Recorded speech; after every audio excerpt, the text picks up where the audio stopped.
Part 4, the hard part. Makes me nervous. I don't know what that means. The hard part. I mean, usually when you hear about something hard.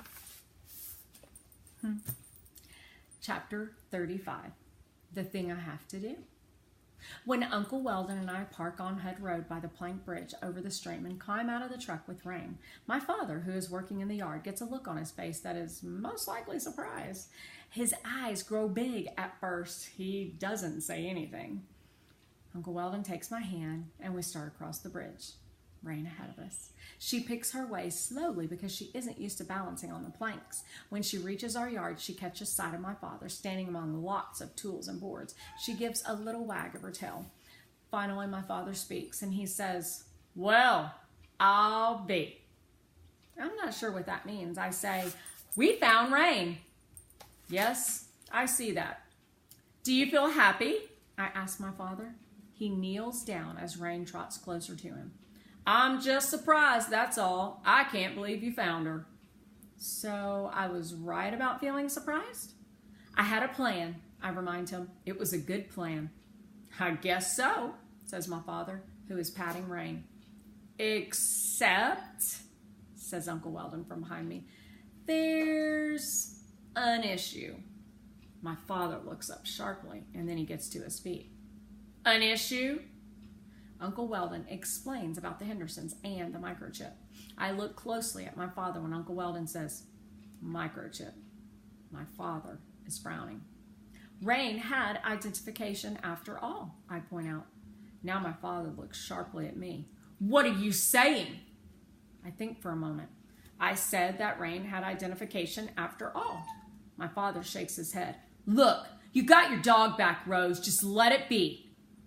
On the ride home from Happy Tales, Rain sat in my lap. She barely moved, and she kept her face pressed next to my cheeks so that I could feel her whiskers and little puffs of air as she breathed. Every now and then she turned and licked my nose. I look around the yard. My father and I have cleaned it up pretty well.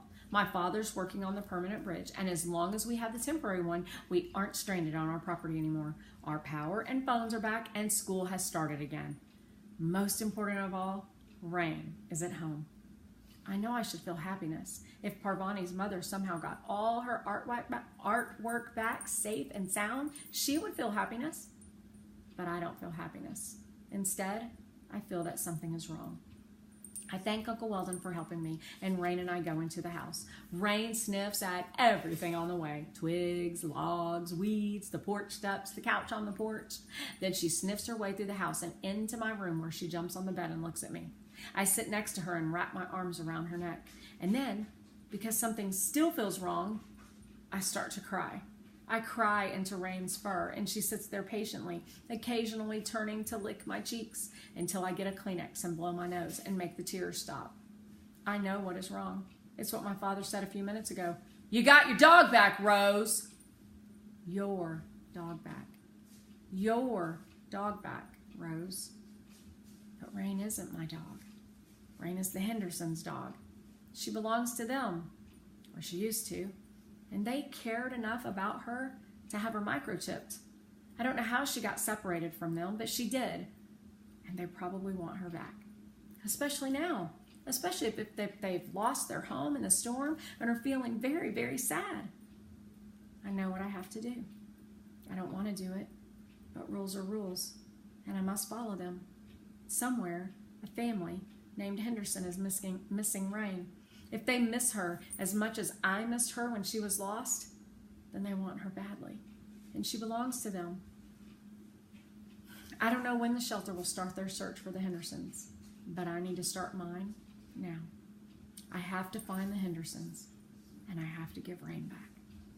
Rain lets out a sigh and flops on my bed. I lie down beside her. I wonder if she knows what I'm thinking. I recall the information on Rain's microchip form. Mrs. Capral didn't give the information to Uncle Weldon, but I peeked at the form and I saw the Hendersons' phone number and address, and I memorized them. I know where they live, or where they used to live. The information will help in my new search. I do some mental calculations. The name Henderson comes out to 102, which is clearly not a prime number. Olivia is not a prime number name either. I don't know know if this means anything.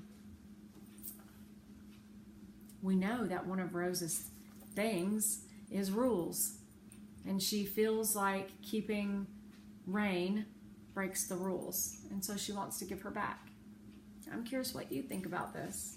What would you do? Would you give Rain back?